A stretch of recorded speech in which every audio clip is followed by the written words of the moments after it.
இந்திய தேசிய காங்கிரசின் தியாகப் பாதை.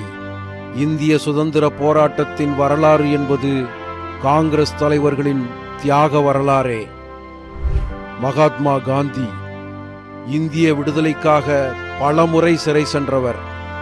2338 நாட்கள், அதாவது 6 ஆண்டுகள் 5 மாதங்கள் சிறைவாசம் அனுபவித்தவர். ஜவஹர்லால் நேரு 9 முறை சிறை சென்றவர். 3259 நாட்கள், அதாவது 9 ஆண்டுகள் சிறையில் இருந்தவர். இந்திய வரலாற்றை எழுதிய சிற்பி, தன் ஆனந்த பவன் இல்லத்தை தேசத்திற்கே அர்ப்பணித்தவர். சர்தார் வல்லபாய் படேல் தேச ஒருங்கிணைப்புக்காக உடல் நலத்தையும் பொருட்படுத்தாமல் போராடிய இரும்பு மனிதர். லால் பகதூர் சாஸ்திரி ஜெய் ஜவான் ஜெய் கிசான் என்ற முழக்கத்தை கூறி சிப்பாய்களுக்கும் விவசாயிகளுக்கும் தனது வாழ்க்கையை அர்ப்பணித்த தியாகி.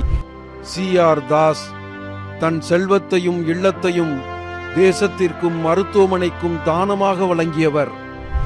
இந்திரா காந்தி 1984ஆம் ஆண்டு தேச ஒருமைப்பாட்டை காக்க உயிர் தியாகம் செய்தவர். ராஜீவ் காந்தி இந்திய தேசத்துக்காக பயங்கரவாத தாக்குதலில் உயிர் நீத்தவர். காமராஜர் 9 ஆண்டுகளுக்கும் மேலாக சிறைவாசம் அனுபவித்து கல்விக்காக தன்னை அர்ப்பணித்த கர்ம வீரர். சத்தியமூர்த்தி சிறைவாசத்தின் கொடுமையால் சுதந்திரத்தை பார்க்கும் முன்னே உயிர் நீத்தார். திருப்பூர் குமரன் தேசக்கொடியை காத்து உயிர் தந்த வீரன்.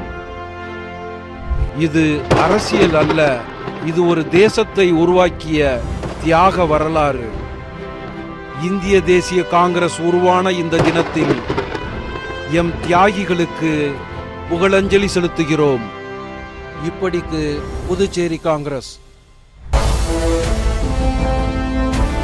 புதுவை மக்களின் ஒரே நம்பிக்கை காங்கிரஸ்.